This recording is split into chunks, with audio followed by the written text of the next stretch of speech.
Blast Live. We're talking about what you're talking about. Get real. No. This Just is stop. a sham. It's finally here. Drum roll. Welcome to DBL. Happy Wednesday, everybody. Yeah, man. 31st, last day of January. Wow. Yeah. You know what? I'm going to give myself a little pat on the back. Yeah, it's been a. Oh, you did dry I worked January. out every single day, hit the sauna every day, and didn't drink at all. How do you feel, buddy? Feel great. That's really great. And you know what? I'm only patting myself on the back because a lot of people talk about what they're going to do, and I finished it. And I'm I proud of to you. tell you. go. Good Yeah, job. I knocked it That's out. impressive. Yeah. I wonder Good how job, many man. people lasted out there. Are you going to dry party January. tonight? Oh, I'm going to get wasted. No. Actually, my neighbor stopped by yesterday, and he goes, dude, so what's up? Thursday? He's like, is it go time? And I'm like, no, dude. I'm like, I still want to, whatever. And he's like, Friday? You want a barbecue? He goes, I got some steaks. I'm like, I'll let you know, man. I'll let you know. When I'm back, Everyone's back waiting in the for saddle. Big Jeff. Big Jeff. Yeah. to Party. return.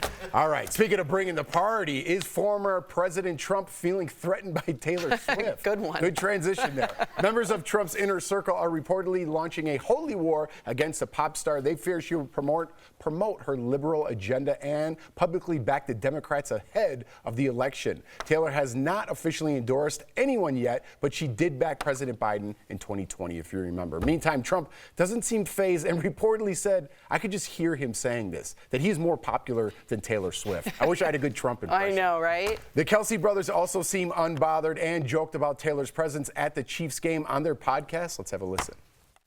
Also, shout out to the newest members of the Chiefs Kingdom, Taylor Swift, who has officially reached the Super Bowl in her rookie year. That's got to feel good. Shout out to Tay. Thanks for joining the team. And for all the haters who thought Taylor was overexposed on TV during the games, the New York Times crunched the numbers. It said Taylor was typically on screen for less than 25 seconds a game. And if you add up the last 5 games, she was on TV for just 2 minutes and 38 seconds. Yeah. Too much. No, it's not too much. I'm kidding, but yes, okay. yes, how do you feel? I like the little snippets because I see how excited my daughter gets when there's a little sneak peek of Taylor Swift. So for her, it keeps her watching the game. It keeps her invested because she can't wait for that moment to see Taylor.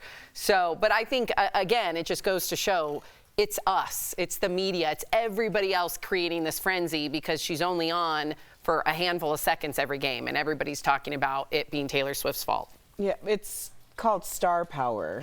It's when a little of you can go a long way. That is a superstar. That's just what it is.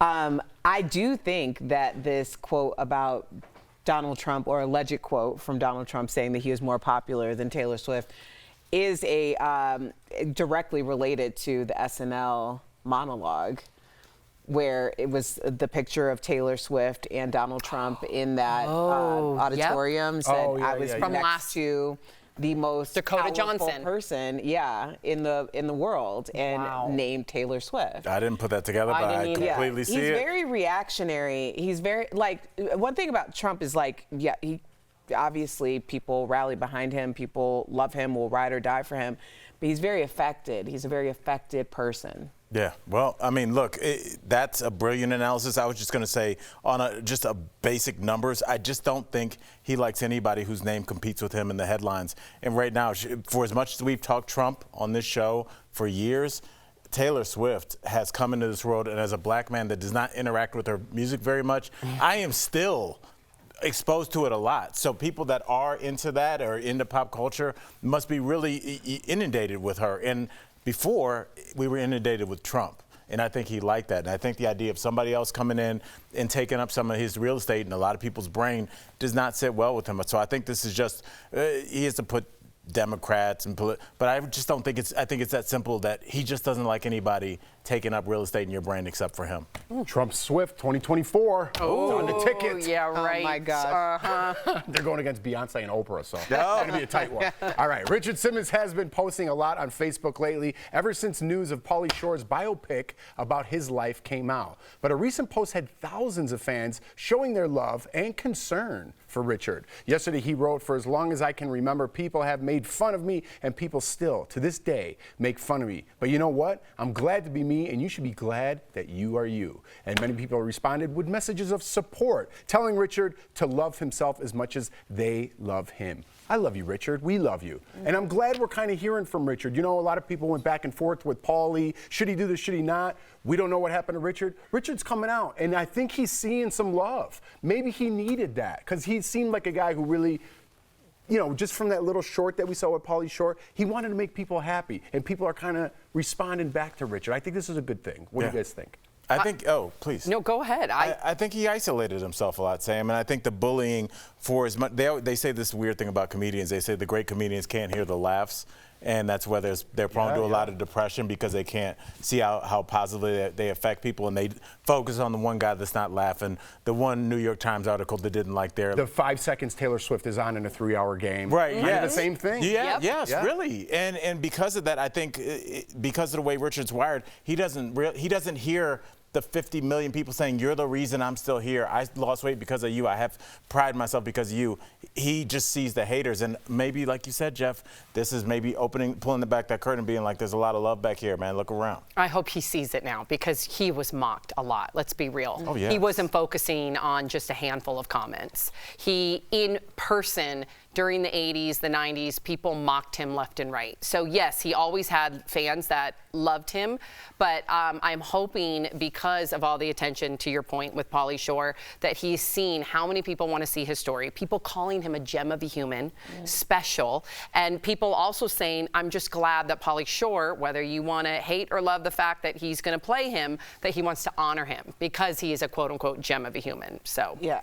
You know, we've had this conversation about Pauly Shore and like, is it about Richard? Is it about Pauly? And although I do feel very strongly that Richard is the most important person in this equation, yes. I don't want to diminish what Pauly Shore is really, in my opinion, trying to do, because I think the things that he's gravitating towards Richard about are things that he sees in himself, and those things are so greatly amplified.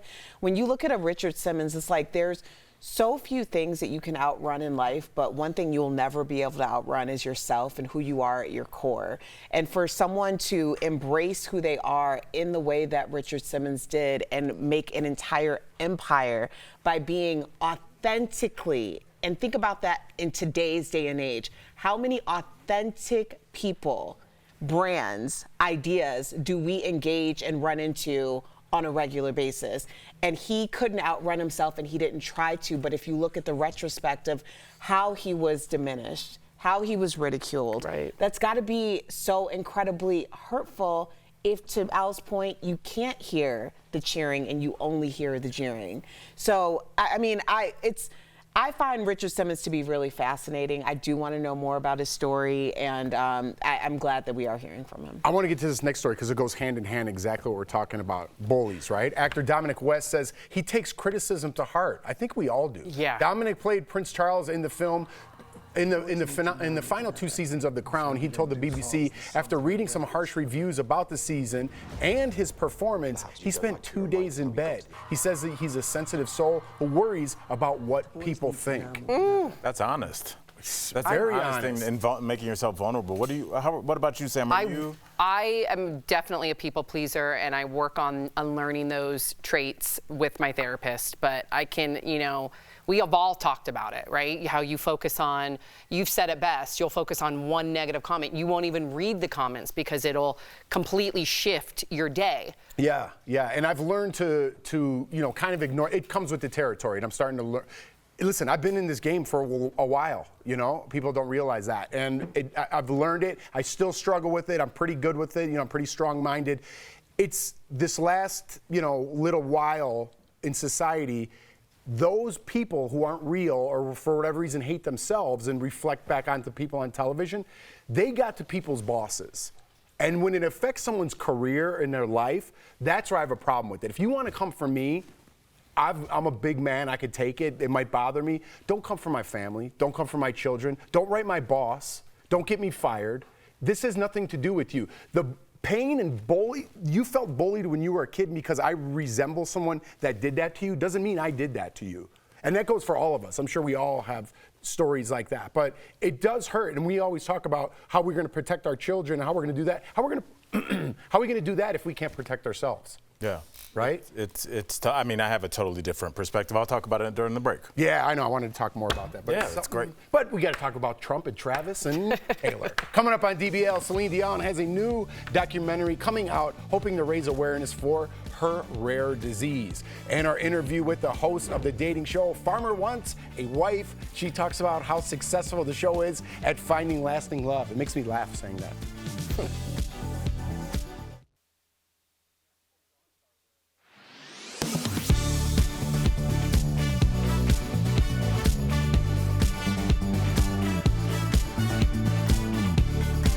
Yeah. All right. No, you heard that. Go for it. Because it doesn't matter, but Yeah. No, I like that. Well, the thing, I'm glad we got to it. Erica, how do you? I'm very curious because I feel like you guys handle online social media hate better than anybody. Erica, you've taken it, and like whatever that X-Men is that takes people's powers and it makes them stronger. Like you take the haters, and I feel like you are really good with that. I try to be. Honestly, a lot of my social media and stuff is outsourced, and I'm open about that because that's how I protect my mental health.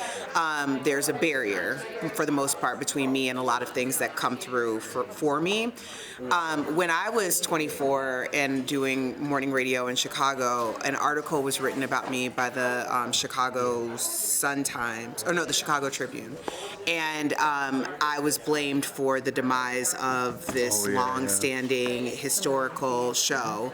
And it basically, this was not Instagram, Facebook. This was very early on in social media. So I'm thinking I'm writing a message to my friends and people who are following me. At that time, it was less than 5,000 people on Facebook. And it was taken by the newspaper and published in the Sunday edition about how Erica Cobb thanks her haters and something else, and so I got like a ton of backlash for that. And at that time I was 20, I was in my 20s, so I didn't really understand, and no one really understood the power of social media in that moment. But as hurtful and as crazy as that time was, it made me better apt to deal with what's happening right now because I understand who those people are and what those people are. But at the same time, I have to be careful not to completely become my dad, because once I switch off to I don't care, I just will never care again. Right. That's right. Yeah.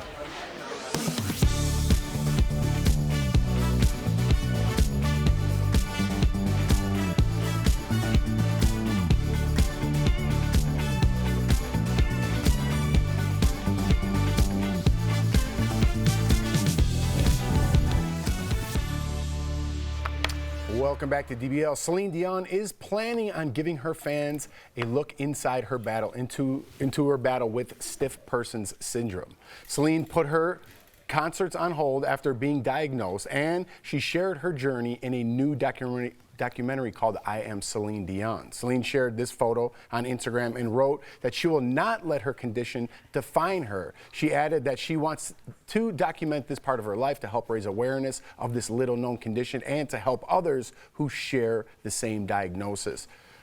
That's pretty brave, Celine Dion. Pretty brave. When people say unknown condition, I went to graduate school for biomedical sciences. I took a class just on very rare conditions, Hashimoto's disease, things like that, and I've never heard of this. So when I first heard about it and I thought about who it happened to, and I think I've said this before, I thought about Muhammad Ali and just the people that are almost the songbirds of the soundtracks to our life in a way. You know, you think about Celine Dion, people have gotten married to her music. Muhammad Ali gave people their dignity, and at the end for them not to be able to speak or sing, it's just doubly as painful, but it makes me almost respect their body of work and their fight towards the end as much, in just a different chapter of their life. And not only that, she's in so much pain. When Dr. Coley came on, she said this is a very painful diagnosis. So you can only imagine people that deal with chronic pain out there, you just want to sit in your room, stare at the ceiling, and you have no motivation because you are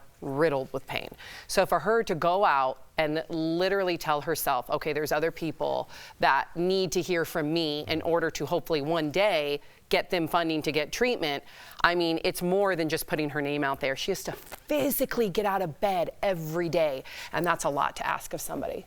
Yeah.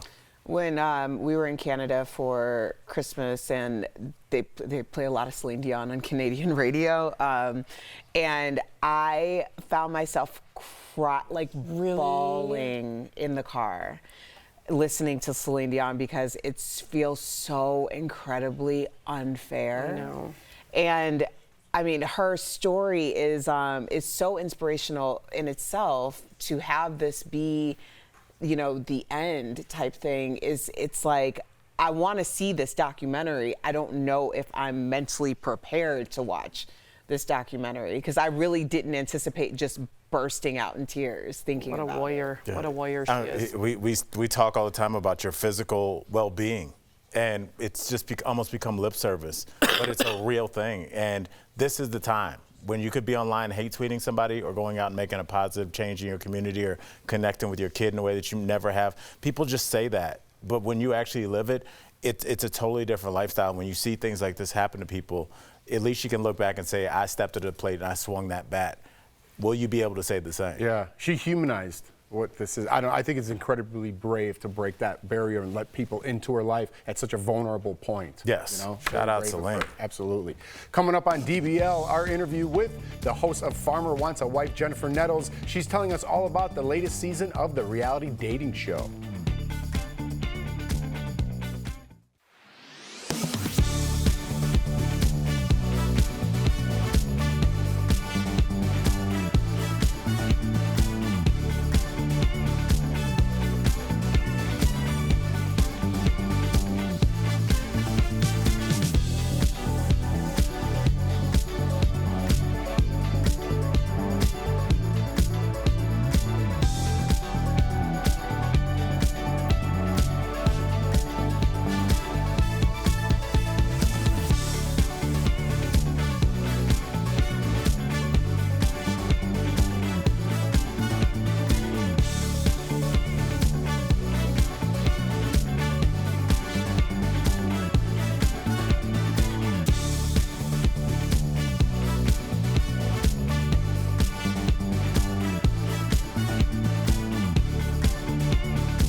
have 4 farmers. They select 5 women who will then come and live with them on their farm. I've dated in the city. I haven't found what I'm looking for.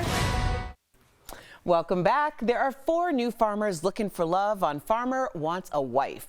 A group of women will learn to tend the crops and feed cattle as they embark on a journey to find love with a farmer. Earlier, we spoke with the host of the show, Jennifer Nettles. Please welcome back the host of Farmer Wants a Wife, Jennifer Nettles. Yes. Jennifer, welcome back. Let's jump right in, shall we? When it comes to lasting relationships, this show is one of the most successful in the world. Why do you think these matches are so strong? In the world. Well, first of all, let me just give some context to when you're saying the most successful in the world. This show has been around for 13 years all over the country. It's just the first time that Farmer Wants a Wife has been in the U.S.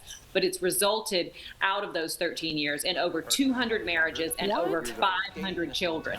Wow. Oh my. That's amazing. And I mean, who better than you to maybe answer the question of why is this working? The farmers that are dating women from mostly from the city, like, do you think it's the opposites attract? What do you think? I think it could be something there. I think it could be that opposites attract. I also think that the people who are on this show are in it for the right reasons. They're not in it for their 15 seconds of fame to be an Instagram influencer, okay? They're not in for it for the dramatics. They're in it for love, and I think that makes all the difference. That's fair. I mean, if you say you want something, you should actually go for that as opposed to just pretending you do. So what do the ladies struggle with the most while living on a farm? Ooh, well, I mean, there are, of course, some really fun fish out of water moments. You know, like about 85% of the people, or the women on the show, are from the city and have never been in a farm life situation before. So we get a lot of fun fish out of water moments in that, especially with animals and dirt and mud and fingernails. And you see right here all the above freaking out that you're seeing in the clips, which are so fun. But also, you know, I think it's important to note that these folks are looking for love, and they haven't been able to make it happen for themselves, you know, either in the city or for the guys. They haven't been able to make it in their small town. Oh, well, hopefully they find love and add to your successful statistic. Now, I have to ask you, though, Jennifer, as the host, do you think that you would ever be able to leave everything behind to live on a farm? Do you have any farm experience yourself? I mean, I grew up in a tiny little town way out in the country, the country is different than a farm, mind you, because farming is its own kind of lifestyle, and it's also very much a business. So I love the outdoors. I love being outdoors. I don't think I'm a farm gal. You know, I don't think that. All right, we do want to congratulate you. You recently won an Emmy. Woo! Yeah. There you go. Thank you. It's right there. Do you see it? It's right there. Oh, it's behind. I was going to ask you where you keep it. Yes. That's it, right there on the piano. But you have multiple awards, don't you? Oh, yeah. Yes, that's a very heavy piano back there. Wow. Well, yeah, that's a good place to keep them. A lot of hardware. You go, girl. That's intimidating to walk into your home and see that. What's that? I said, that's intimidating to walk in to see all those awards. I'm like, I got to do better. That's amazing. Oh, it's exciting. You'll see my friend Brandy Clark right there. That's her album. I'm putting it next to my Grammys because I'm manifesting for her. She's up for 6 this year. Wow. Jennifer, it's always great having you on DBL. To our viewers, Season 2 of Farmer Wants a Wife premieres February 1st on Fox. Thank you again, Jennifer. Congrats on all your success. Congrats. Great to see you. Thank you. Come back soon.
welcome back. If you're struggling with arthritis and need a quick remedy, try a glass of water with lemon. The vitamin C and antioxidants will help reduce joint pain. Do you guys have any home remedies that you swear by? I just got put on to the hot water. Apparently, you guys are new to that. But otherwise known as tea? No, just hot water in the morning to flush your system. Just hot water? Yeah. With lemon? Not even with lemon. Why not add lemon to it? I don't know. I thought it was just hot water to flush your system. No, you're supposed to add lemon. Some people go the extra mile and they'll do a little apple cider vinegar in there.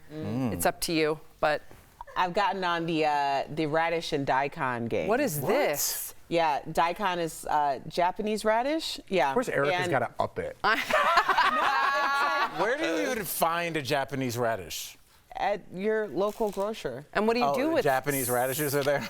Yes. Okay. Wait, I need to know, what do you do with the radish daikon? Well, sometimes when I have my hummus and I have them all chopped up, the little white sticks are daikon. Oh, I thought the white sticks were jicama. You eat it. I like Al. Anyone have any morning routines that drink hot water? Erica's like, I bathe in radishes.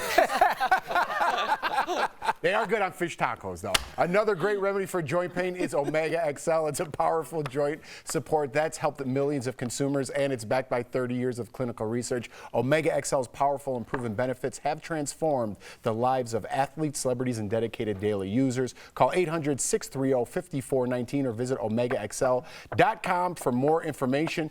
Before we go, today we are remembering and celebrating Broadway royalty Chita Rivera. Woo. The trailblazing Latin actress died yesterday. She was 91 years old. She was best known for her role starring as Anita in West Side Story. Wow. Rita also played many other memorable icons on Broadway, including Velma Kelly in Chicago, Rosie in Bye Bye Birdie, and the title role in Kiss of the Spider Woman. The first Latina to receive the Kennedy Center honors. This is a legend. What a life she's lived. She will be remembered by many. Look at those pictures. Yeah, you What got to an celebrate this life. Absolutely. All right, guys. DBL's new. We'll see you tomorrow, same time, same place.